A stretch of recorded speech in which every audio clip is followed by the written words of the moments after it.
아빠 없이 자라서 그런 거야? 이런 무례한 말이 나온 곳은 무려 교장실입니다. 학생을 지켜야 할 곳인 학교에서 매일같이 조롱을 당하던 한 미국 소녀. 엄마의 남자친구가 한국인이라는 이유로 모두가 등을 돌리기 시작했는데요. 결국 그녀는 자신을 괴롭힌 친구에게 서름을 터뜨리고 말았습니다. 그렇게 불려간 교장실에 뜬금없이 나타난 엄마의 남자친구 때문에 교장실은 살얼음판이 되었다는데요. 그녀는 대체 무슨 일을 겪고 있는 걸까요? 같이 들어보시죠. 구독과 좋아요는 감동블라썸에 큰 힘이 됩니다. 제 이름은 클레어예요. 미국 펜실베이니아 주의 작은 교외 도시에서 태어나고 자랐습니다. 우리 동네는 정말 평범한 곳이었어요. 잔디밭이 깔끔하게 정리된 2층 집들이 줄지어 있고 가을이면 단풍잎이 노랗게 물드는 작은 나무들이 거리를 따라 심어져 있었습니다.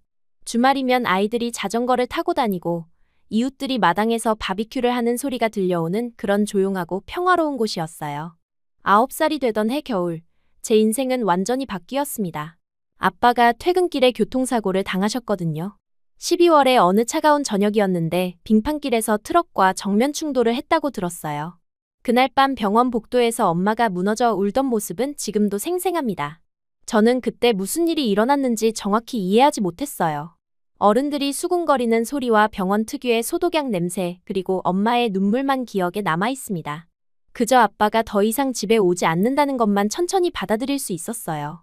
장례식 이후 집은 갑자기 너무 조용해졌습니다. 아빠가 아침에 면도하는 소리도, 저녁에 돌아와서 현관문을 여는 소리도 더 이상 들리지 않았어요. 아빠의 옷들이 걸려있던 옷장은 텅 비었고 거실 소파에 놓여있던 아빠의 독서용 안경도 사라졌습니다. 그 후로 저와 엄마는 정말 둘만의 세상을 만들어갔어요. 엄마는 제가 세상에서 가장 소중한 존재라고 매일 말해주셨고 아빠가 남긴 빈자리를 채우려고 더욱 애쓰셨습니다. 아침에 학교 갈 때는 영양을 고려한 도시락을 정성스럽게 싸주시고 저녁엔 함께 소파에 앉아 TV를 보며 시간을 보냈어요. 주말에는 둘이서 쇼핑몰에 가거나 영화관에 가는 게 일상이 되었습니다.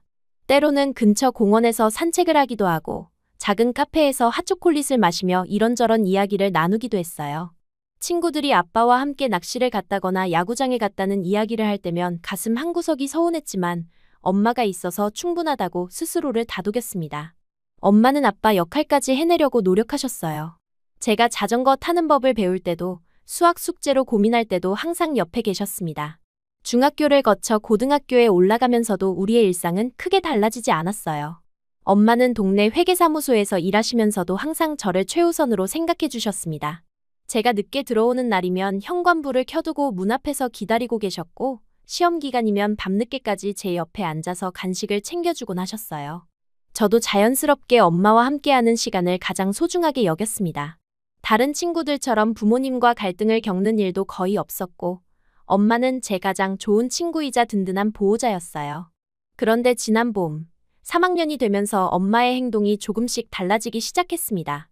평소보다 일찍 퇴근하는 날이 늘어났고 주말에 혼자 외출하는 일도 생겼어요. 처음에는 단순히 직장 동료들이나 오랜 친구들과 만나시는 거라고 생각했습니다. 엄마도 사회생활이 필요하시고 저만 돌보며 사실 건 아니니까요. 하지만 평소와 다른 점들이 하나둘 눈에 띄기 시작했어요. 전화를 받을 때 목소리가 평소보다 부드러워지거나 문자 메시지를 확인하면서 혼자 미소를 짓는 모습을 종종 보게 됐습니다. 화장을 더 신경 쓰시는 것 같았고 새로운 옷을 사오시는 일도 늘어났어요. 저녁 준비를 하시면서도 가끔 멍하니 창밖을 바라보며 생각에 잠기시는 모습도 보였습니다. 뭔가 달라진다는 걸 감지했지만 직접 물어보기는 어려웠어요. 어느 목요일 저녁이었습니다. 저녁 식사를 마친 후 엄마가 평소보다 조심스러운 표정으로 거실 소파에 앉으라고 하셨어요.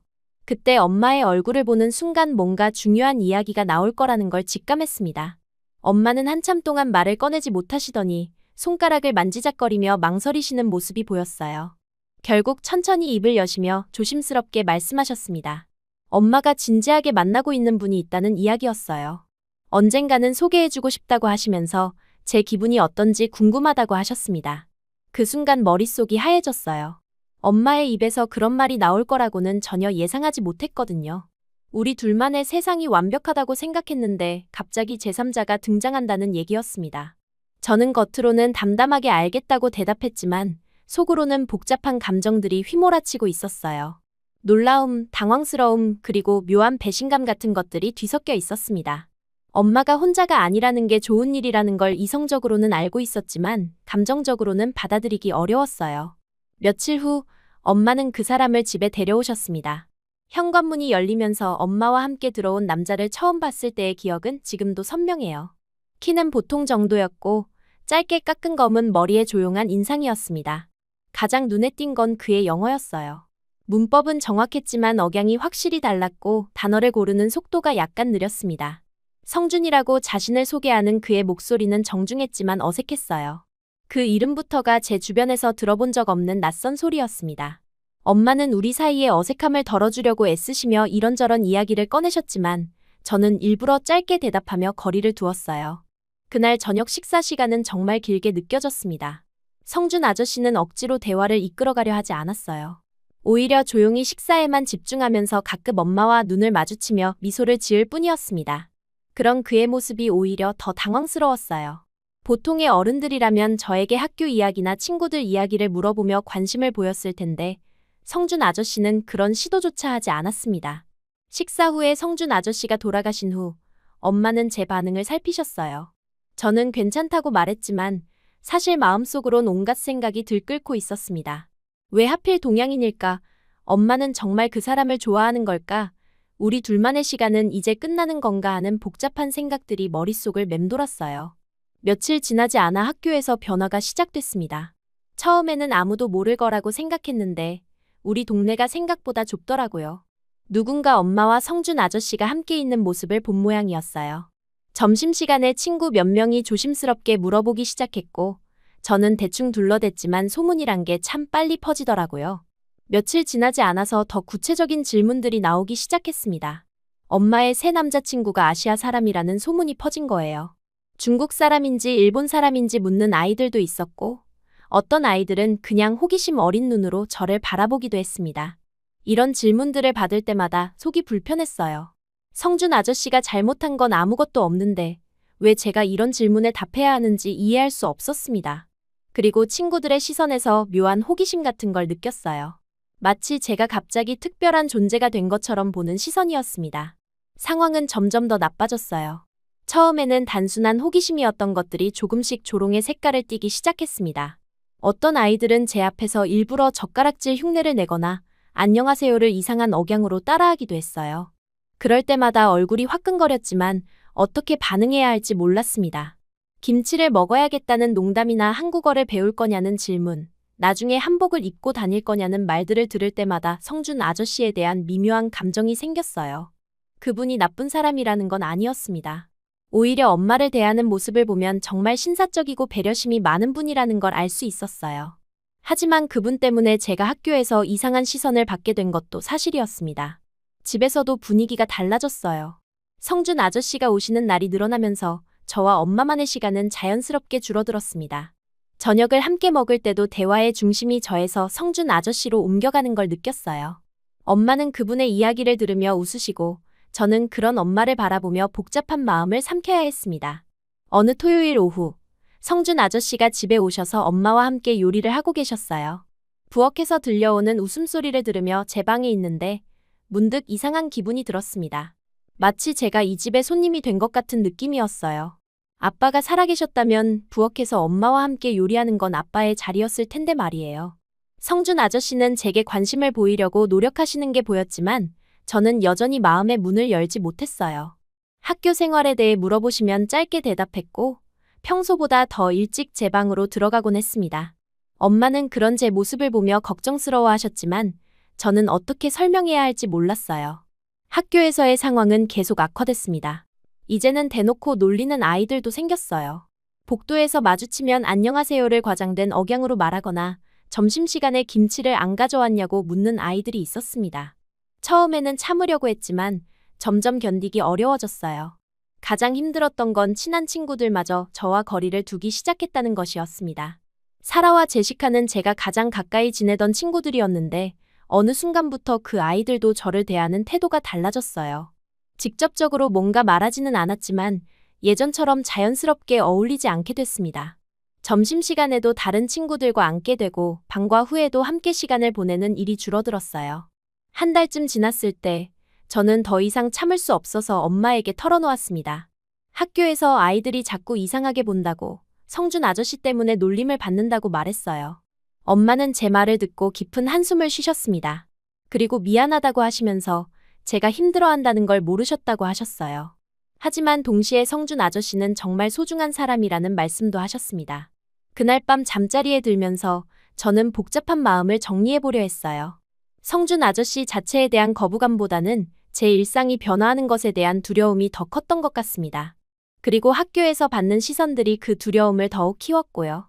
다음 주 월요일 또 다른 사건이 일어났어요. 체육 시간에 몇몇 남학생들이 저를 둘러싸고 집에서 젓가락으로 밥을 먹는지 한국어로 뭔가 말해보라며 계속 괴롭혔습니다. 제가 이제 한국 사람이냐고 묻는 아이도 있었어요. 그때까지 참고 있던 제 감정이 폭발했습니다. 그 아이들에게 소리를 지르며 그만하라고 했지만 오히려 더 신나서 놀려댔어요. 그 순간 제 머릿속에서는 한 가지 생각만 맴돌았습니다.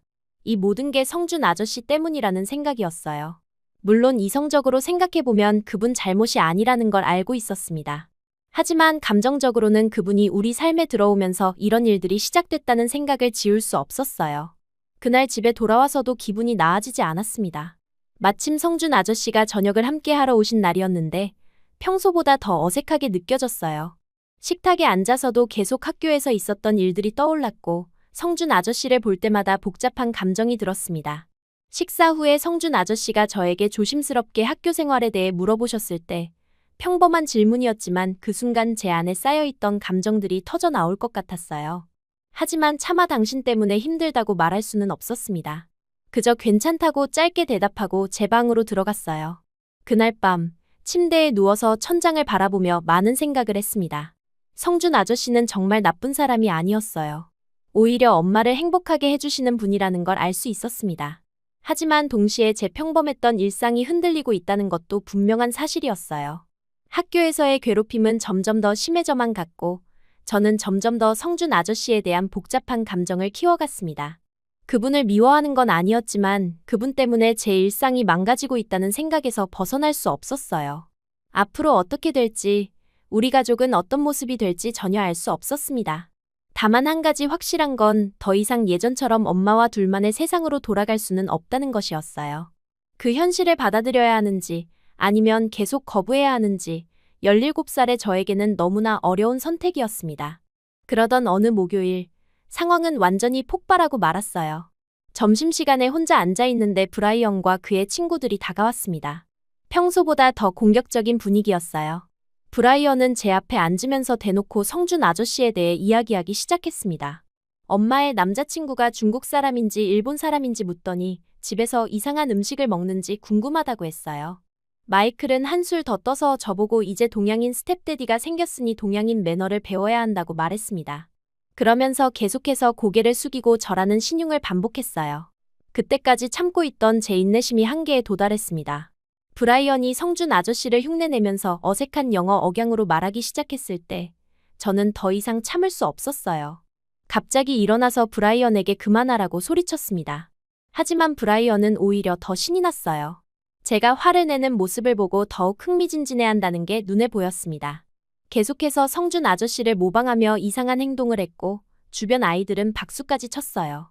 저는 브라이언의 어깨를 밀치며 정말로 그만하라고 했습니다. 하지만 브라이언은 제가 밀친 것을 빌미로 저를 더 세게 밀어버렸어요. 저는 균형을 잃고 바닥에 넘어졌고 도시락이 바닥에 흩어졌습니다. 그 순간 머리끝까지 화가 났어요. 일어나서 브라이언에게 달려들었습니다. 주먹으로 그의 가슴을 치고 발로 차기도 했어요. 브라이언도 맞서 싸우기 시작했고 순식간에 식당 전체가 소란스러워졌습니다. 다른 아이들이 우리를 말리려고 했지만 저는 이성을 잃은 상태였어요. 선생님들이 달려와서 우리를 떼어놓았을 때 저는 이미 입술이 터져 있었고 브라이언의 코에서는 피가 흘러내리고 있었습니다. 2명의 선생님이 각각 우리를 붙잡고 교장실로 끌고 갔어요. 교장실에 앉아있는 동안 저는 손이 떨리는 걸 멈출 수 없었습니다. 화가 나면서도 동시에 무서웠어요. 이런 일이 벌어진 걸 엄마가 알게 되면 얼마나 실망하실지 생각하니 눈물이 났습니다. 하지만 브라이언을 때린 걸 후회하지는 않았어요. 더 이상 참을 수 없었거든요. 교장 선생님은 양쪽 부모님을 모두 학교로 부르겠다고 하셨습니다. 저는 엄마만 오실 거라고 생각했어요. 성준 아저씨는 저와 아무 상관없는 사람이니까요. 하지만 마음 한구석으로는 이 모든 일의 원인이 그분 때문이라는 생각이 들어서 복잡했습니다. 1시간쯤 후에 브라이언의 부모님이 먼저 도착했어요. 브라이언의 아버지는 덩치가 큰 남자였고 어머니는 화가 난 표정으로 교장실에 들어왔습니다. 그들은 저를 보자마자 못마땅한 시선을 보냈어요. 엄마는 그 다음에 도착하셨습니다. 얼굴이 새하얗게 질린 채로 교장실에 들어오시더니 저를 보고 깜짝 놀라셨어요. 제 입술이 부어있는 걸 보신 거죠. 엄마는 즉시 제 옆에 앉으시며 다친 곳은 없는지 확인하셨습니다. 교장 선생님이 상황을 설명하기 시작했어요. 식당에서 벌어진 싸움에 대해 말씀하시면서 양쪽 모두 잘못이 있다고 하셨습니다. 하지만 먼저 물리적 폭력을 사용한 건 제가 맞다고 하셨어요. 그때 브라이언의 아버지가 말을 꺼냈습니다. 목소리가 크고 거칠었어요. 자기 아들은 아무 잘못이 없는데 갑자기 폭력을 당했다고 주장했습니다. 그러면서 저를 가리키며 요즘 아이들은 버릇이 없다고 했어요. 브라이언의 어머니는 더 심했습니다. 저를 똑바로 보면서 냉소적인 표정을 지었어요. 그리고 입을 열어 제가 평생 잊을 수 없는 말을 했습니다. 아빠 없는 애들은 역시 다르다고, 집안 교육이 제대로 안 돼 있다고 말한 거예요. 그 말을 듣는 순간 온몸에 전기가 흐르는 것 같았습니다. 손끝이 떨리기 시작했고 숨이 막혀오는 느낌이었어요. 엄마는 그 말에 얼굴이 창백해지시며 뭔가 말씀하려고 하셨지만 목소리가 떨려서 제대로 나오지 않았습니다. 브라이언의 아버지도 거들었어요. 한부모 가정의 아이들은 문제가 많다고, 특히 아버지가 없으면 제대로 된 훈육을 받을 수 없다고 말했습니다. 그러면서 엄마를 보며 혼자서 아이를 키우는 게 얼마나 어려운지 모르겠다는 식으로 말했어요. 저는 그 순간 정말로 화가 나서 뭔가 말하려고 했습니다.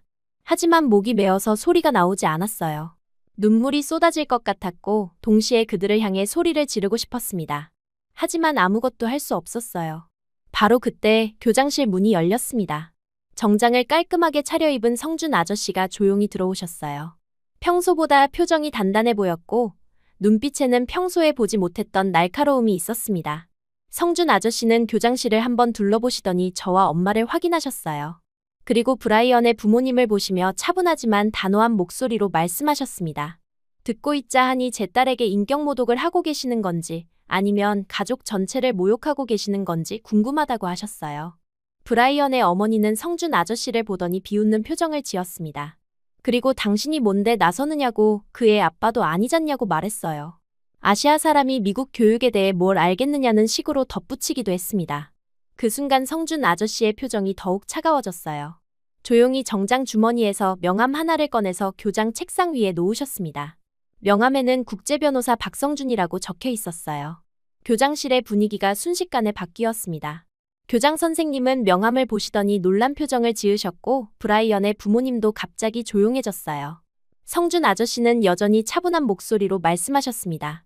부모라는 이름으로 아이를 조롱하는 건 범죄에 가깝다고, 특히 청소년을 상대로 한 인종적 모욕은 미국 법에서도 명백히 불법이라고 하셨어요. 그리고 법정에서 다시 뵙지 않기를 바란다고 덧붙이셨습니다. 브라이언의 아버지가 무언가 말하려고 했지만 성준 아저씨는 손을 들어 막으셨어요. 그리고 아이들 간의 갈등은 충분히 해결할 수 있는 문제라고, 하지만 어른이 아이에게 인종차별적 발언을 하는 건 전혀 다른 차원의 문제라고 말씀하셨습니다. 교장 선생님도 상황을 정리하려고 나서셨어요.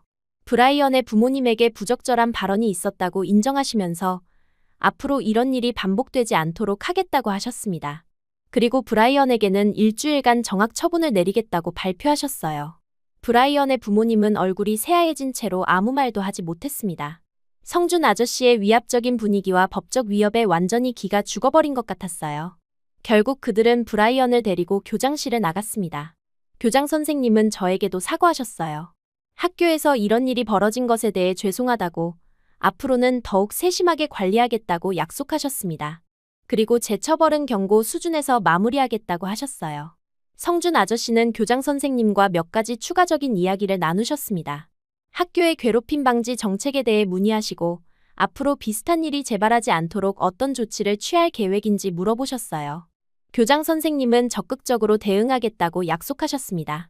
교장실에서 나오는 길에 저는 성준 아저씨를 똑바로 쳐다볼 수 없었어요. 부끄럽기도 하고 고맙기도 한 복잡한 마음이었습니다. 그분이 저를 위해 나서주신 건 고마웠지만 동시에 제가 혼자서 해결하지 못한 일을 그분이 대신 해결해 주신 것 같아서 자존심도 상했어요. 차에 타서 집으로 가는 동안 아무도 말을 하지 않았습니다. 뒷좌석에 앉은 저는 창밖만 바라보며 오늘 있었던 일들을 곱씹어봤어요. 브라이언의 부모가 한 말들, 성준 아저씨가 보여주신 모습 그리고 제 안에서 일어나고 있는 감정의 변화들을 말이에요. 그때 갑자기 성준 아저씨의 목소리가 들렸습니다.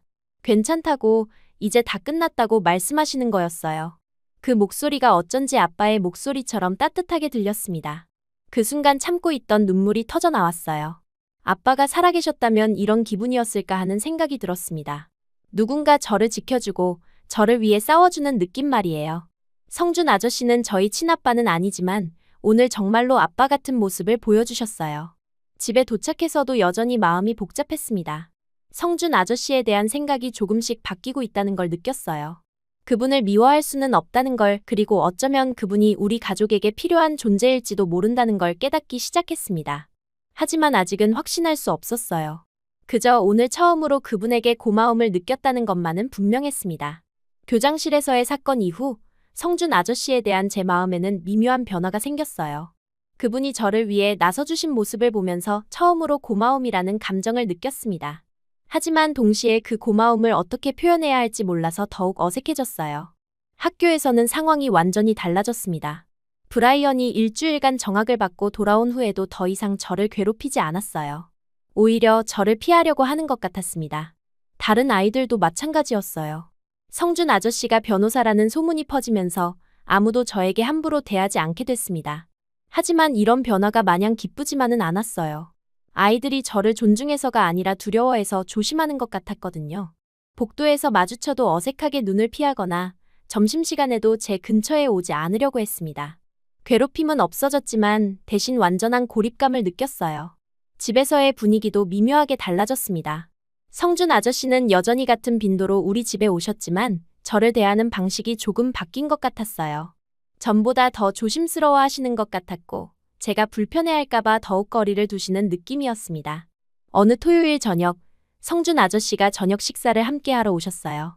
평소와 달리 손에 작은 선물 상자를 들고 계셨습니다. 저를 위한 선물이라고 하시면서 조심스럽게 건네주셨어요. 상자 안에는 예쁜 목걸이가 들어있었습니다. 그 목걸이를 받으면서 복잡한 마음이 들었어요. 고맙기도 했지만 왜 갑자기 선물을 주시는지 이해할 수 없었습니다. 혹시 교장실에서 일어난 일 때문에 제가 마음을 열기를 바라시는 건 아닌지 생각했어요. 하지만 그렇다고 해서 갑자기 마음을 열 수는 없었습니다. 엄마는 제가 성준 아저씨에게 더 다정하게 대하기를 원하시는 게 느껴졌어요. 가끔 저희 둘이 대화할 수 있도록 자리를 만들어주시거나 성준 아저씨의 좋은 점들을 은근히 언급하곤 하셨습니다. 하지만 저는 여전히 어색함을 떨칠 수 없었어요. 시간이 지나면서 성준 아저씨는 정말로 한결같은 모습을 보여주셨습니다. 제가 차갑게 굴어도 화를 내지 않으셨고 대화를 거부해도 이해한다는 표정을 지으셨어요. 엄마와 함께 마트에 갈 때도 자연스럽게 따라오셨고 무거운 물건들을 들어주시거나 차량 운전을 도와주셨습니다.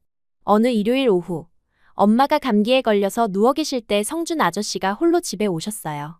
엄마를 위해 죽을 끓여주시겠다고 하시더니 부엌에서 정성스럽게 요리를 하기 시작하셨습니다. 저는 거실에서 숙제를 하면서 부엌 쪽을 슬쩍슬쩍 바라봤어요. 성준 아저씨가 요리하는 모습은 뭔가 진지했습니다. 재료를 하나하나 꼼꼼히 손질하시고 불 조절도 세심하게 하셨어요. 한국식 닭죽을 끓이고 계신다고 하시면서 엄마가 좋아하실 거라고 말씀하셨습니다. 그 모습을 보면서 저는 그분이 정말로 엄마를 아끼신다는 걸 느꼈어요. 죽이 다 끓고 나서 성준 아저씨는 저에게도 한 그릇 떠주겠다고 제안하셨습니다. 거절하려고 했지만 배가 고팠던 저는 결국 받아먹었어요. 맛은 정말 좋았습니다. 집에서 먹어본 것 중에 가장 부드럽고 따뜻한 죽이었어요. 그런 작은 순간들이 쌓이면서 성준 아저씨에 대한 제 생각이 조금씩 바뀌기 시작했습니다. 그분이 정말 좋은 사람이라는 걸 부정할 수 없었어요. 엄마를 행복하게 해주시고 저에게도 해를 끼치지 않으셨습니다. 오히려 도움이 되는 일들만 하셨어요. 하지만 여전히 마음 깊은 곳에서는 벽이 있었습니다. 그분을 가족으로 받아들이는 것과 좋은 사람이라고 인정하는 것은 별개의 문제였어요. 아빠에 대한 기억 그리고 엄마와 단둘이 살아온 시간들이 너무 소중해서 쉽게 놓을 수 없었습니다. 고등학교 졸업이 다가오면서 대학 진학 준비로 바빠졌어요. 성준 아저씨는 제 대학 지원 과정에도 관심을 보이셨습니다. 법학 분야에 대한 조언을 해주시겠다고 하시거나 장학금 정보를 찾아주시기도 하셨어요. 하지만 저는 그런 도움을 받는 것도 어색했습니다. 엄마는 성준 아저씨의 도움을 받으라고 권하셨어요. 그분이 미국 교육 시스템을 잘 알고 계시고 법조계에서의 경험도 많으시다고 하셨습니다. 하지만 저는 혼자서 해결하고 싶었어요. 그분에게 의존하고 싶지 않았거든요. 결국 저는 펜실베이니아 주립대학교에 합격했습니다. 영문학과에 입학하게 되면서 집에서 통학할 수 있었어요. 성준 아저씨는 제 합격을 진심으로 축하해 주셨고 작은 축하 파티까지 준비해 주셨습니다. 대학에 입학한 후에는 자연스럽게 집에 있는 시간이 줄어들었어요. 수업도 많았고 도서관에서 공부하는 시간도 길었습니다. 주말에도 친구들과 만나거나 과제를 하느라 바빴어요. 성준 아저씨와 마주칠 기회가 점점 줄어들었습니다. 가끔 집에서 성준 아저씨와 엄마가 함께 저녁을 준비하는 모습을 보면 묘한 기분이 들었어요. 마치 제가 이 집의 손님이 된 것 같은 느낌이었습니다. 그들만의 일상이 자리 잡고 있는 것 같았고 저는 그 안에 자연스럽게 녹아들지 못하는 것 같았어요. 성준 아저씨는 제가 바쁘다는 걸 이해해 주셨습니다. 억지로 대화를 시도하거나 관심을 끌려고 하지 않으셨어요. 오히려 제가 편하게 지낼 수 있도록 배려해 주셨습니다. 하지만 그런 배려조차 저에게는 부담스럽게 느껴졌어요. 어느 날 엄마가 저에게 조심스럽게 물어보셨어요. 성준 아저씨에 대해 어떻게 생각하는지, 그리고 앞으로 어떻게 지내고 싶은지 말이에요. 저는 좋은 분이라고 대답했지만 그 이상은 말하지 않았습니다. 엄마는 아쉬운 표정을 지으셨지만 더 이상 묻지 않으셨어요. 대학교 2학년이 되면서 저는 점점 더 독립적인 생활을 하게 됐습니다. 아르바이트도 시작했고 친구들과의 관계도 넓어졌어요. 집에서 보내는 시간은 더욱 줄어들었고 성준 아저씨와는 일주일에 한두 번 정도만 마주쳤습니다. 그런 어느 날 성준 아저씨가 제게 편지를 써주셨어요. 긴 편지는 아니었지만 제가 잘 지내고 있는지 궁금하다는 내용이었습니다. 그리고 언제든 도움이 필요하면 말해달라고 하셨어요. 편지 끝에는 저를 딸처럼 생각한다는 말씀도 적혀 있었습니다. 그 편지를 읽으면서 복잡한 감정이 들었어요.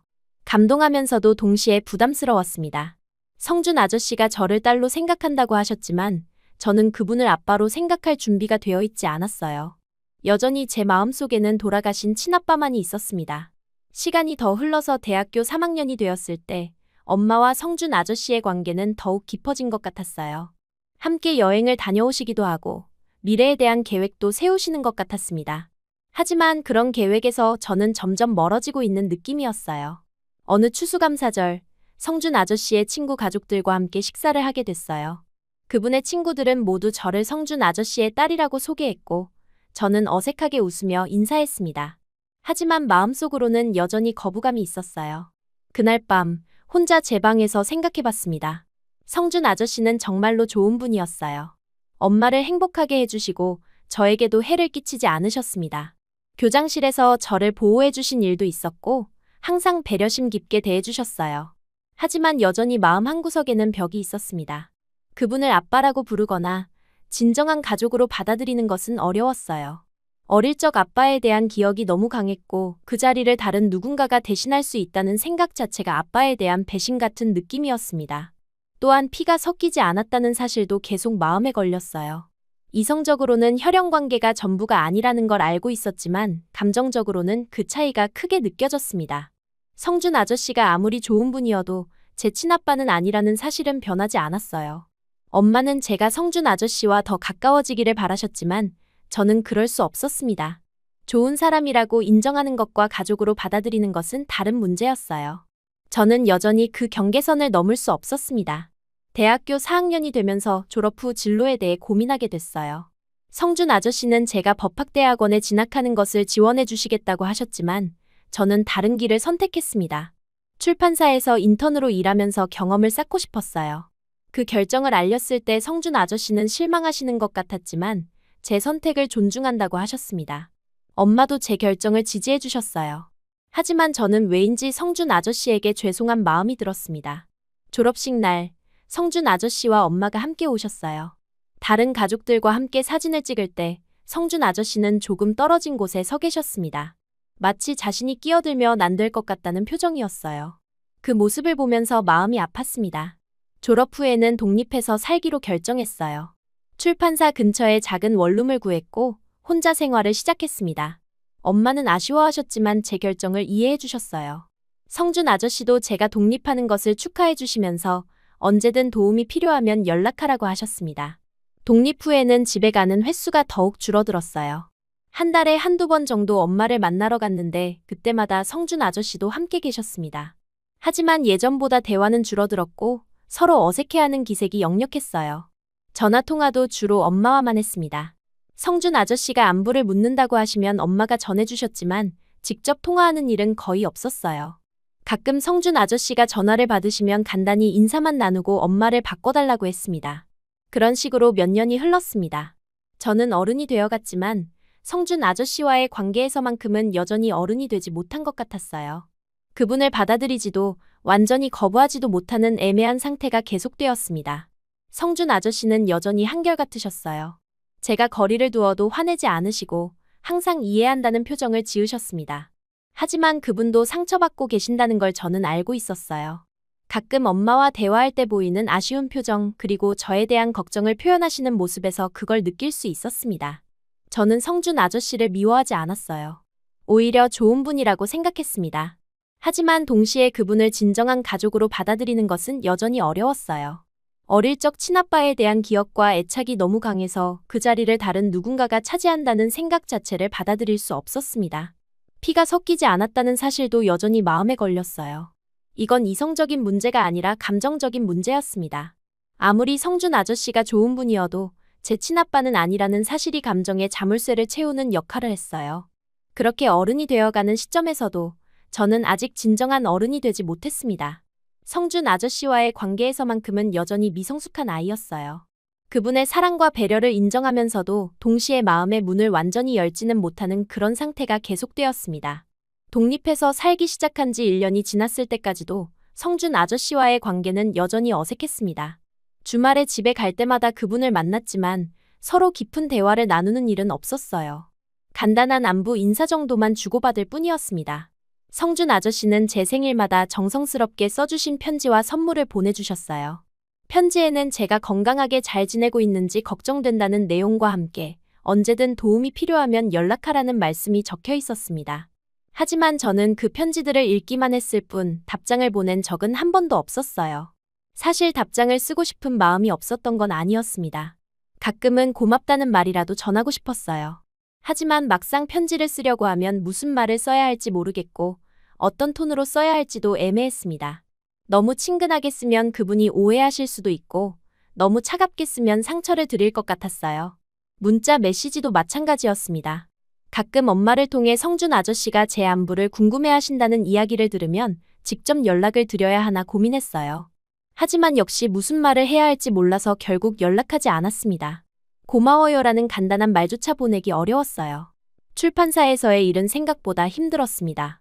인턴으로 시작해서 정직원이 되었지만 업무량은 많고 월급은 적었어요. 야근도 잦았고 주말에도 일해야 하는 경우가 많았습니다. 몸도 마음도 지쳐갔지만 독립한 이상 혼자서 모든 걸 해결해야 한다고 생각했어요. 불규칙한 식사와 과로 그리고 스트레스가 쌓이면서 건강이 나빠지기 시작했습니다. 자주 두통이 생겼고 소화도 잘 되지 않았어요. 하지만 병원에 갈 시간도 없었고 큰 문제는 아니라고 생각하며 참고 지냈습니다. 그해 12월 연말 마감 때문에 며칠 연속으로 밤을 새우며 일했어요. 커피와 인스턴트 음식으로만 버티면서 계속 일했습니다.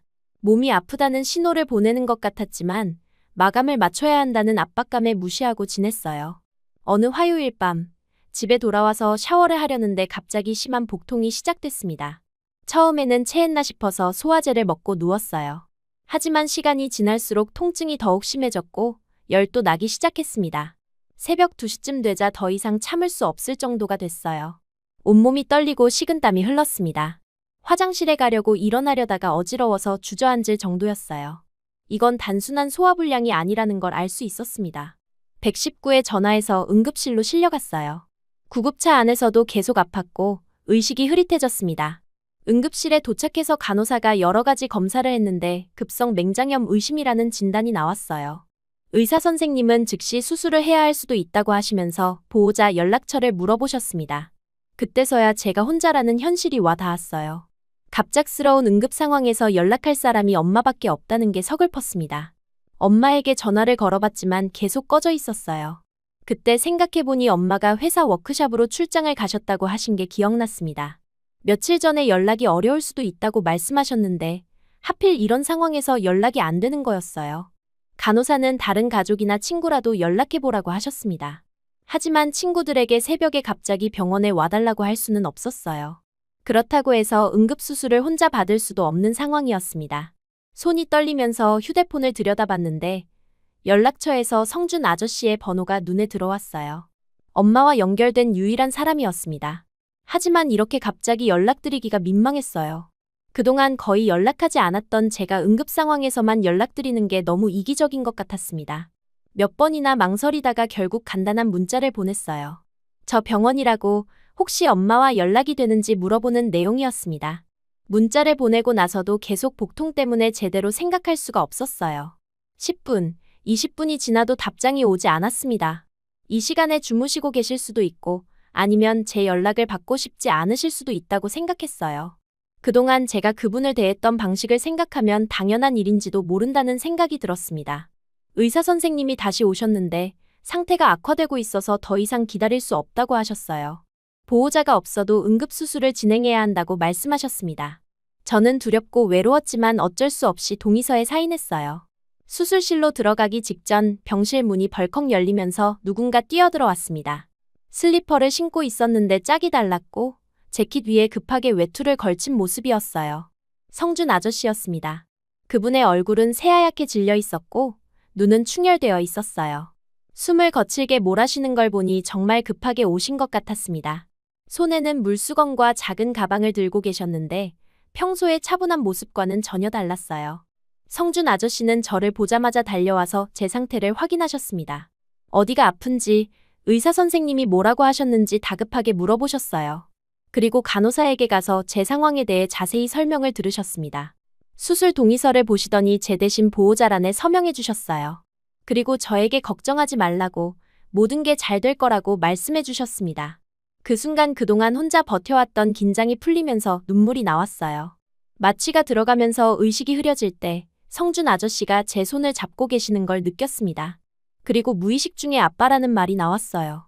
어린 시절 아플 때 친아빠가 옆에 있어 주셨던 기억이 떠오르면서 자연스럽게 나온 말이었습니다. 그러자 성준 아저씨가 조용히 대답해 주셨어요. 응, 아빠 여기 있다고 말이에요. 그 말을 들으면서 완전히 잠들었습니다.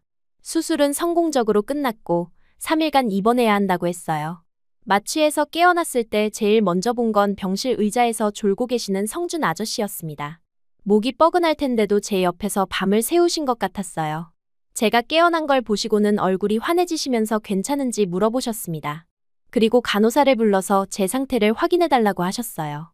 엄마는 성준 아저씨가 연락해서 상황을 알게 되셨다고 해요. 급하게 출장을 마무리하고 오시려고 했지만 성준 아저씨가 자신이 잘 돌봐드리겠다고 해서 일정을 마치고 오신다고 하셨습니다. 입원하는 동안 성준 아저씨는 매일 오셨어요. 아침에 출근하기 전에 들르셔서 아침 식사를 챙겨주시고 저녁에는 퇴근 후에 와서 저녁 시간을 함께 보내주셨습니다. 주말에는 거의 하루 종일 병실에 계셨어요. 제가 심심할까봐 책도 가져다 주시고 병원 음식이 맛없다고 하니까 죽을 끓여서 가져오시기도 했습니다. 한국식 전복죽이었는데 정말 맛있었어요. 회복에도 좋다고 하시면서 매일 다른 종류의 죽을 해주셨습니다. 밤에 잠들기 전까지 옆에 있어주시면서 이런저런 이야기를 해주셨어요. 일 이야기, 엄마 이야기, 그리고 제 어릴 적 이야기도 하셨습니다. 그동안 제가 어떻게 지내왔는지도 궁금해하시면서 앞으로는 몸 관리를 잘하라고 당부하셨어요. 어느 날 간호사가 성준 아저씨에게 따님을 정말 많이 사랑하신다고 말했어요. 24시간 병실을 지키는 아버지는 처음 본다면서 보기 좋다고 하셨습니다. 그러자 성준 아저씨는 조용히 웃으시면서 네, 제 딸이에요라고 대답하셨어요. 그 말을 들은 순간 가슴이 뭉클했습니다. 성준 아저씨가 정말로 저를 딸로 생각하고 계신다는 걸 느꼈어요. 그동안 제가 거리를 두고 차갑게 대했는데도 그분은 한결같이 저를 가족으로 여기고 계셨던 거예요. 이번 기간 중에 성준 아저씨와 많은 대화를 나눴습니다. 그동안 제가 왜 마음을 열지 못했는지 그리고 친아빠에 대한 기억이 얼마나 소중한지 솔직하게 말씀드렸어요. 성준 아저씨는 제 마음을 이해한다고 하시면서 억지로 마음을 열 필요는 없다고 하셨습니다. 그분은 제게 친아빠를 대신하려는 게 아니라고 하셨어요. 다만 엄마를 사랑하고 저도 소중하게 생각한다고 말씀하셨습니다. 그리고 제가 편한 만큼만 가까워지면 된다고 부담 갖지 말라고 하셨어요. 퇴원하는 날, 성준 아저씨는 제 원룸까지 데려다 주셨습니다. 그리고 당분간 혼자 생활하기 어려울 테니 집으로 오라고 하셨어요. 처음에는 괜찮다고 했지만 아직 몸이 완전히 회복되지 않아서 결국 일주일 정도 집에서 지내기로 했습니다. 집에서 지내는 동안 성준 아저씨의 세심한 배려를 많이 받았어요. 약 먹을 시간을 챙겨주시고 소화가 잘 되는 음식들을 만들어주셨습니다. 그리고 제가 빨리 회복할 수 있도록 여러 가지로 도움을 주셨어요. 그때서야 저는 깨달았습니다. 피를 나누지 않아도 진심으로 가족이 될 수 있다는 걸 말이에요. 성준 아저씨가 보여주신 사랑과 헌신은 혈연관계와는 상관없는 진짜 가족의 사랑이었습니다. 응급실에서 제가 무의식 중에 아빠라고 불렀을 때 그분이 보여주신 반응도 떠올랐어요. 망설이지 않고 응, 아빠 여기 있어라고 대답해 주셨던 그 순간이 제 마음을 움직였습니다. 입원하는 동안 받은 사랑과 관심, 그리고 진심 어린 걱정을 통해 성준 아저씨가 얼마나 저를 아끼시는지 확실히 알 수 있었어요. 그분은 정말로 저를 친딸처럼 사랑하고 계셨고, 제가 아프다는 소식을 듣고 모든 걸 제쳐두고 달려와 주셨습니다. 그동안 제가 왜 그렇게 마음을 닫고 있었는지 스스로도 부끄러워졌어요. 성준 아저씨는 충분히 좋은 분이었고, 저와 엄마를 진심으로 사랑하는 가족이었습니다. 피가 섞이지 않았다는 이유로 그 사랑을 외면했던 제가 어리석었다는 생각이 들었어요. 병원에서 보낸 일주일은 제 인생에서 정말 중요한 시간이었어요. 그동안 굳게 닫아두었던 마음의 문이 조금씩 열리기 시작했습니다. 원룸으로 돌아간 후에도 성준 아저씨는 계속 안부를 물어보셨어요. 매일 문자로 몸은 괜찮은지, 약은 잘 먹고 있는지 확인하셨습니다. 이전에는 그런 관심조차 부담스러워했는데 이제는 고맙게 느껴졌어요. 처음으로 성준 아저씨에게 먼저 연락을 드렸습니다. 감사하다는 말을 전하고 싶어서였어요. 어색하긴 했지만 병원에서 돌봐주신 것에 대해 진심으로 고맙다고 말씀드렸습니다. 성준 아저씨는 당연한 일이라고 하시면서 앞으로 몸 관리 잘하라고 당부해 주셨어요. 주말에 집에 가는 것도 예전보다 자연스러워졌습니다. 이전에는 성준 아저씨를 피하려고 일부러 그분이 안 계실 때 갔었는데 이제는 오히려 함께 있는 시간을 즐기게 됐어요. 물론 아직 완전히 편하지는 않았지만 예전만큼 어색하지도 않았습니다. 어느 일요일 오후 엄마와 성준 아저씨가 함께 마트에 가자고 하셨어요. 예전에는 그런 제안을 거절했겠지만 이번에는 따라가기로 했습니다. 마트에서 쇼핑카트를 밀면서 자연스럽게 대화를 나눴어요. 성준 아저씨는 한국 음식 재료를 고르시면서 제게도 한번 먹어보라고 권하셨습니다. 김치찌개를 끓여주겠다고 하시더니 어떤 재료가 들어가는지 설명해 주셨어요. 저는 호기심이 생겨서 이것저것 물어봤고 그분도 기꺼이 대답해 주셨습니다. 집에 돌아와서 성준 아저씨가 직접 김치찌개를 끓여주셨어요. 부엌에서 요리하시는 모습을 보니 정말 익숙해 보였습니다. 재료를 손질하고 양념을 맞추는 솜씨가 예사롭지 않았어요. 엄마가 한국 요리는 성준 씨가 더 잘한다고 농담처럼 말씀하셨는데 정말 그런 것 같았습니다. 완성된 김치찌개는 정말 맛있었어요. 얼큰하면서도 깊은 맛이 났고 특히 두부와 돼지고기가 부드러웠습니다. 제가 맛있다고 하니까 성준 아저씨가 정말 기뻐하셨어요. 앞으로 가끔 한국 음식을 해주시겠다고 약속해 주셨습니다. 식사를 하면서 자연스럽게 대화가 이어졌어요. 성준 아저씨의 한국에서의 어린 시절 이야기도 들었고 미국에 처음 왔을 때의 경험도 들었습니다. 언어가 서투르고 문화가 달라서 힘들었다는 이야기를 하시는데 그때서야 제가 얼마나 편견을 가지고 있었는지 깨달았어요. 그날 이후로 집에서의 분위기가 많이 달라졌습니다. 예전에는 성준 아저씨가 계시면 일부러 제 방으로 피했는데 이제는 거실에서 함께 TV를 보기도 했어요. 뉴스를 보면서 이런저런 이야기를 나누거나 요리 프로그램을 보면서 다음에 뭘 해먹을지 의논하기도 했습니다. 출판사에서의 일도 조금씩 변화가 생기기 시작했어요. 어느 날 편집부에서 큰 문제가 생겼습니다. 월간 매거진의 메인 칼럼을 담당하던 작가가 갑자기 원고를 내지 않은 거예요. 마감이 코앞인데 빈 페이지가 4페이지나 남아있는 상황이었습니다.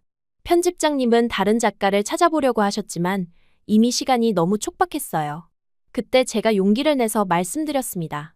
제가 써보겠다고 말이에요. 평소에 개인적으로 에세이를 쓰는 취미가 있었거든요. 편집장님은 처음에 망설이셨지만 다른 대안이 없어서 저에게 기회를 주셨어요. 주제는 자유였고 독자들에게 공감을 줄 수 있는 내용이면 된다고 하셨습니다. 저는 그동안 겪었던 가족에 대한 이야기를 써보기로 했어요.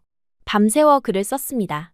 어릴 적 아빠를 잃은 이야기부터 시작해서 새로운 가족을 받아들이는 과정 그리고 진정한 가족의 의미에 대해 솔직하게 적었어요. 제목은 피보다 진한 것들로 정했습니다. 다음날 편집장님께 원고를 드렸는데 읽어보시더니 정말 좋은 글이라고 칭찬해 주셨어요. 그대로 실어도 될 것 같다고 하시면서 앞으로도 이런 글을 써볼 생각이 있는지 물어보셨습니다. 매거진이 나간 후 반응이 정말 뜨거웠어요. 독자들로부터 감동적이었다는 메일과 전화가 쏟아졌습니다. 특히 비슷한 상황을 겪고 있는 독자들이 많이 공감해 주었어요. 편집부에서도 이런 반응은 처음이라며 놀라워했습니다. 그 후로 편집장님이 저에게 정기적으로 칼럼을 써달라고 제안하셨어요. 한 달에 한 번씩 개인적인 경험을 바탕으로 한 에세이를 쓰는 거였습니다. 저는 기꺼이 받아들였고 그때부터 본격적으로 글쓰기에 대한 꿈을 키우기 시작했어요. 몇 개월 동안 칼럼을 연재하면서 독자들의 반응은 계속 좋았습니다. 출판사에서도 제 글에 대해 관심을 보이기 시작했어요. 어느 날 편집장님이 저를 불러서 책 출간에 대해 이야기하셨습니다. 지금까지 쓴 칼럼들을 모아서 에세이집으로 출간해보면 어떻겠냐는 제안이었어요. 저는 정말 놀랐고 동시에 기뻤습니다. 제가 쓴 글이 책으로 나온다니 꿈만 같았어요. 하지만 책을 쓰려면 더 많은 시간과 집중이 필요했습니다. 지금까지 쓴 글들을 다듬고 새로운 내용도 추가해야 했어요. 출판사 일과 병행하기에는 벅찰 것 같았습니다. 고민 끝에 저는 중요한 결정을 내렸어요. 출판사를 그만두고 작가의 길에 전념하기로 한 거였습니다. 물론 불안하기도 했지만 이런 기회가 또 언제 올지 모르니까 용기를 내보기로 했어요. 편집장님과 동료들은 제 결정을 응원해 주었습니다. 언제든 다시 돌아와도 된다고 하시면서 좋은 책이 나오기를 기대한다고 말씀해 주셨어요. 퇴사를 하고 나니 원룸에서 혼자 글을 쓰는 것이 쉽지 않았어요. 집중도 잘 안 되고 외로움도 느꼈습니다. 그래서 엄마와 성준 아저씨에게 상의해봤어요. 잠시 집으로 돌아가서 글을 써도 되는지 말이에요. 엄마와 성준 아저씨는 정말 기뻐하시면서 언제든 돌아오라고 하셨어요. 제 방도 그대로 두고 계셨고 글을 쓰는데 필요한 모든 걸 도와주시겠다고 약속해 주셨습니다. 그렇게 해서 다시 집으로 돌아가게 됐어요. 몇 년 만에 다시 엄마와 성준 아저씨와 함께 사는 생활이 시작된 거였습니다. 이번에는 예전과 달리 정말 자연스럽고 편안했어요. 집에서 글을 쓰는 동안 성준 아저씨는 정말 세심하게 배려해 주셨어요. 제가 집중할 수 있도록 조용한 환경을 만들어주시고 가끔 차나 간식을 가져다 주시기도 했습니다. 글쓰기에 막힐 때는 산책을 함께 하자고 제안해 주시기도 했어요. 시간이 지나면서 성준 아저씨와의 관계는 점점 자연스러워졌어요. 함께 마트에 갈 때는 제가 먼저 카트를 밀었고 식사할 때는 자연스럽게 반찬을 건네드렸습니다. 어색한 웃음도 있었고 가끔은 취향이 달라서 티격태격하기도 했지만 그런 것들이 오히려 진짜 가족이 되어가는 과정 같았어요. 엄마는 이런 변화를 조용히 지켜보고 계셨습니다. 예전처럼 억지로 저희를 연결시키려고 노력하지 않으셨어요. 대신 자연스럽게 흘러가도록 내버려 두셨고 가끔 미소를 지으시며 흐뭇해하시는 모습을 보였습니다. 책을 쓰면서 성준 아저씨의 이야기도 많이 들을 수 있었어요. 한국에서의 어린 시절, 미국으로 이민 온 과정, 그리고 엄마를 만나게 된 경위까지 다양한 이야기를 해주셨습니다. 그런 이야기들이 제 글에도 영감을 주었어요. 어느 날 저녁, 성준 아저씨가 제 원고를 읽어봐도 되는지 물어보셨어요. 법률적인 부분에서 조언을 해주시고 싶다고 하시면서 혹시 문제가 될 만한 내용이 있는지 확인해 주시겠다고 하셨습니다. 저는 기꺼이 원고를 보여드렸어요. 성준 아저씨는 꼼꼼히 읽어보시더니 글이 정말 좋다고 칭찬해 주셨습니다. 그리고 몇 가지 법적으로 주의할 점들도 알려주셨어요. 실명을 거론할 때의 주의사항이나 개인정보 보호에 관한 부분들이었습니다. 그런 도움을 받으면서 저는 성준 아저씨에 대한 고마움이 더욱 커졌어요. 그분은 말이 많지 않으셨지만 행동으로 사랑을 표현하는 분이었습니다. 제가 좋아할 만한 책을 사다 주시거나 몸에 좋다는 차를 우려주시기도 했어요. 밤늦게 글을 쓰고 있으면 성준 아저씨가 조용히 제 방문 앞까지 와서 불빛을 확인하고 가시는 걸 느낄 수 있었어요. 직접 들어오시지는 않지만 제가 안전한지 확인하고 싶어 하시는 마음이 전해졌습니다. 그런 세심한 배려가 정말 고마웠어요. 어느 날 밤 글쓰기에 막혀서 고민하고 있는데 성준 아저씨가 따뜻한 차를 가져다 주셨어요. 그리고 조용히 앉아서 제 고민을 들어주셨습니다. 직접적인 조언은 하지 않으셨지만 그냥 옆에 있어주시는 것만으로도 위로가 됐어요. 그날 밤 성준 아저씨는 자신도 처음 미국에 왔을 때 많은 어려움을 겪었다고 말씀하셨어요. 언어의 장벽, 문화의 차이, 외로움 등 여러 가지 힘든 일들이 있었지만 포기하지 않고 견뎌냈다고 하셨습니다. 그 이야기를 들으면서 저도 용기를 얻었어요. 몇 달의 작업 끝에 드디어 원고가 완성됐습니다. 제목은 피보다 진한 것들 어느 가족의 이야기로 정했어요. 편집장님께 원고를 보내드리니 정말 감동적인 책이 될 것 같다고 하시면서 출간 준비를 시작하겠다고 연락이 왔습니다. 책이 출간되기까지는 몇 개월이 더 걸렸지만 그 기간 동안 성준 아저씨와의 관계는 더욱 돈독해졌어요. 이제는 정말로 가족 같은 느낌이 들었습니다. 혈연 관계가 아니어도 마음으로 연결된 진짜 가족이 될 수 있다는 걸 깨달았어요. 성준 아저씨가 남긴 작은 흔적들도 이제는 마음을 데우는 기억이 되었습니다. 아침에 제가 좋아하는 과일을 깎아놓으신 것, 비 오는 날 우산을 챙겨두신 것, 제가 감기 기운이 있을 때 생강차를 끓여주신 것들이 모두 소중한 추억이 되었어요. 매일 밤 성준 아저씨가 제 방문 앞까지 와서 안전을 확인해 주시는 것도 이제는 자연스러운 일상이 되었습니다. 그분의 조용한 발소리와 배려심 깊은 마음이 저에게는 큰 위로가 되었어요. 이제 저는 확신할 수 있습니다. 성준 아저씨는 진심으로 저를 아끼고 있다는 것을, 그리고 우리가 진짜 가족이라는 것을 말이에요. 피를 나누지 않았지만 마음으로 연결된, 그래서 더욱 소중한 가족이라는 걸 깨달았습니다. 책 출간을 앞두고 있는 지금, 저는 그 모든 과정을 함께 해준 가족들에게 정말 감사한 마음이었어요. 책 원고를 완성한 지 6개월이 지났을 때 드디어 피보다 진한 것들, 어느 가족의 이야기가 세상에 나왔습니다. 출판사에서 정성껏 만들어주신 책을 처음 받아보는 순간의 감동은 지금도 잊을 수 없어요. 제 이름이 표지에 적혀 있는 게 정말 신기했습니다. 책이 나오자마자 독자들의 반응이 뜨겁게 쏟아졌어요. 온라인 서점 리뷰에는 감동적이었다는 댓글들이 가득했고 비슷한 상황을 겪고 있는 독자들이 위로를 받았다는 메시지도 많이 받았습니다. 특히 재혼 가정의 아이들이나 한부모 가정에서 자란 분들의 공감 어린 반응이 인상적이었어요. 출판사에서는 이런 좋은 반응을 바탕으로 북토크 이벤트를 제안하셨습니다. 독자들과 직접 만나서 책에 대한 이야기를 나누는 자리였어요. 처음에는 많은 사람들 앞에서 이야기하는 것이 부담스러웠지만 제 경험이 누군가에게 도움이 될 수 있다면 해보고 싶었습니다. 북토크는 시내 중심가의 작은 문화센터에서 열리기로 했어요. 50명 정도가 들어갈 수 있는 아담한 공간이었는데 신청자가 많아서 금세 마감됐다고 들었습니다. 저는 정말 떨렸지만 동시에 기대도 됐어요.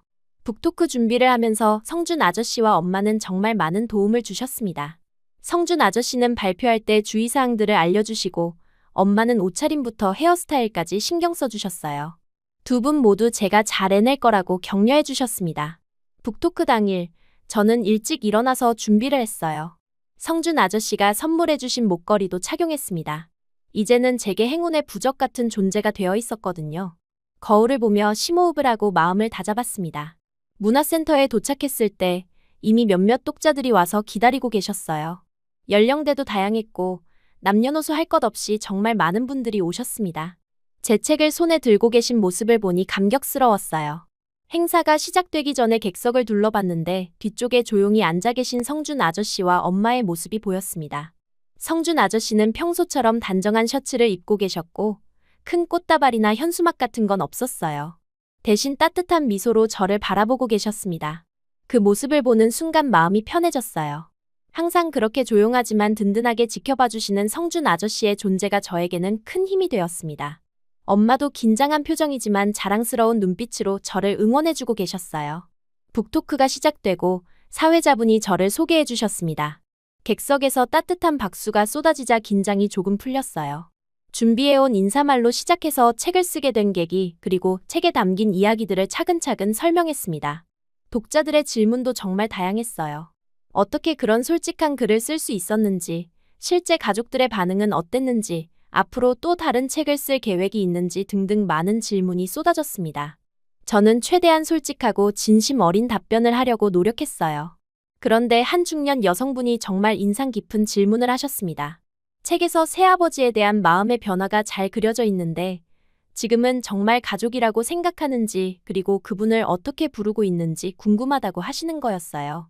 그 질문을 듣는 순간 저는 준비해온 답변을 잠시 잊었습니다. 객석 뒤편의 성준 아저씨를 바라보니 그분도 조금 긴장한 표정으로 저를 바라보고 계셨어요. 아마 제가 어떤 대답을 할지 궁금하셨을 거예요. 마이크를 잡고 잠시 침묵했습니다. 그리고 마음속에서 우러나오는 진심을 담아 대답하기 시작했어요. 처음에는 정말 어려웠다고, 친아버지에 대한 기억 때문에 마음을 열기 힘들었다고 솔직하게 말했습니다.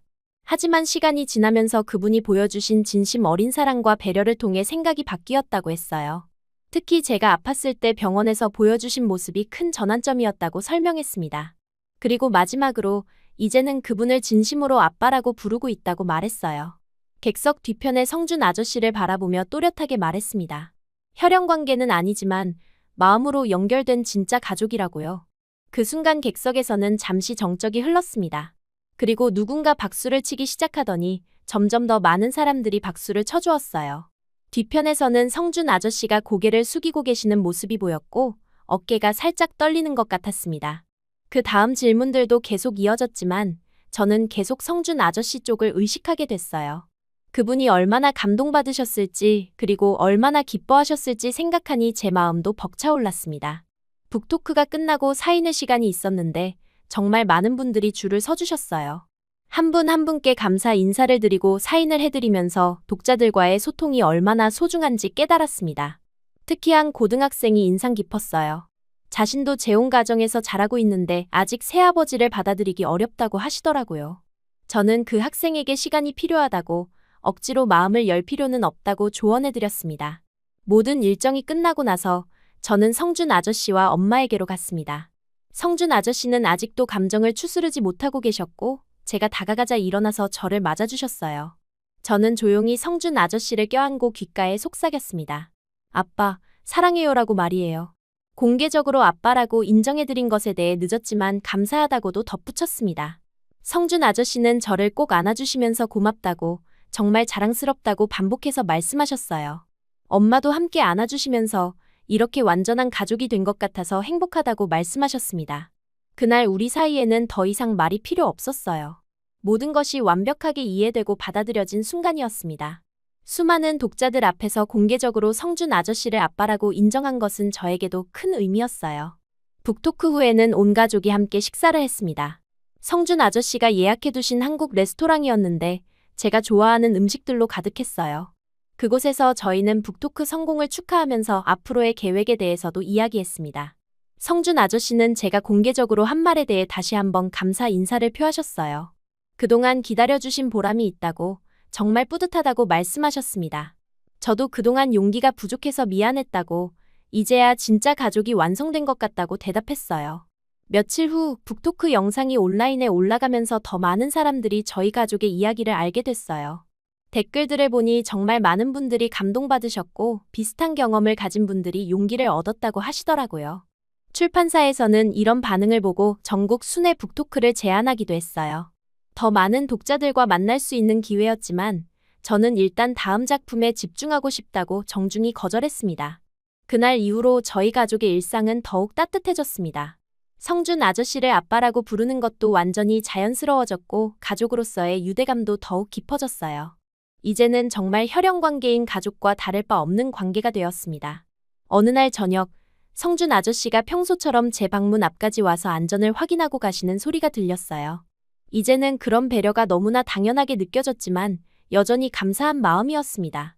다음 날 아침, 저는 성준 아저씨의 그런 배려에 대한 감사를 표현하고 싶어서 작은 쪽지를 써서 문에 붙여두었어요. 아빠, 오늘도 고마워요. 내 가족이 되어줘서라는 내용이었습니다. 그 쪽지를 보신 성준 아저씨는 정말 기뻐하셨고 앞으로도 그런 작은 소통을 계속하자고 제안하셨어요. 저도 좋다고 해서 그때부터 서로에게 작은 메모를 남기며 마음을 전하는 습관이 생겼습니다. 주말에는 가족끼리 함께 시간을 보내는 것이 완전히 자연스러워졌어요. 함께 요리를 하거나 영화를 보거나 산책을 하면서 일상을 공유했습니다. 성준 아저씨는 한국 전통 게임도 가르쳐 주셨고 저는 미국 문화에 대해 설명해드리기도 했어요. 책이 계속 좋은 반응을 얻으면서 두 번째 책에 대한 제안도 들어왔어요. 이번에는 좀 더 넓은 주제로 가족과 사랑에 대한 이야기를 써보면 어떻겠냐는 것이었습니다. 저는 성준 아저씨와 상의한 후에 결정하겠다고 답했어요. 성준 아저씨는 제가 하고 싶은 일을 하라고 격려해 주셨습니다. 다만 건강만 잘 챙기라고 당부하시면서 언제든 도움이 필요하면 말하라고 하셨어요. 그런 든든한 지원이 있어서 저는 더욱 용기를 낼 수 있었습니다. 어느 일요일 오후 가족 사진을 다시 찍자는 제안을 했습니다. 북토크 이후 첫 번째 가족 사진이었는데 성준 아저씨는 정말 기뻐하셨어요. 사진을 찍으면서 저희는 모두 자연스럽게 웃을 수 있었고 정말 행복한 가족의 모습이었습니다. 그 사진을 현상에서 성준 아저씨께 드렸더니 사무실과 집 모든 곳에 걸어두셨다고 하시더라고요. 동료들에게도 딸이 작가가 됐다고 자랑하신다고 해서 저도 정말 뿌듯했습니다. 북토크에서 공개적으로 성준 아저씨를 아빠라고 인정한 것은 제 인생에서 가장 의미 있는 순간 중 하나였습니다. 그 순간을 통해 저는 진정한 용기가 무엇인지 그리고 사랑이 얼마나 강한 힘을 가지고 있는지 깨달았어요. 이제 저는 성준 아저씨를 진심으로 아빠라고 부를 수 있고 그분도 저를 진짜 딸로 여기고 계십니다. 우리 가족은 완성되었고 앞으로 더욱 행복한 시간들을 만들어갈 거예요. 매일 밤 아빠가 제 방문 앞까지 와서 안전을 확인해 주시는 것도 이제는 소중한 일상이 되었습니다. 그리고 매일 아침 제가 남기는 작은 쪽지들도 우리 가족만의 특별한 소통 방식이 되었어요. 혈연을 뛰어넘은 진정한 가족의 사랑을 통해 저는 인생에서 가장 소중한 것이 무엇인지 배웠습니다. 진짜 가족은 피가 아니라 마음으로 연결되는 존재라는 것을 그리고 그런 사랑이 얼마나 아름다운지를 깨달았어요. 앞으로도 저희 가족은 서로를 아끼며 살아갈 거예요. 제가 작가로서 더 성장할 수 있도록 아빠와 엄마가 응원해 주실 것이고 저도 두 분을 더욱 사랑하며 살아갈 겁니다. 이제 저는 확신합니다. 우리는 정말 완벽한 가족이라는 것을요.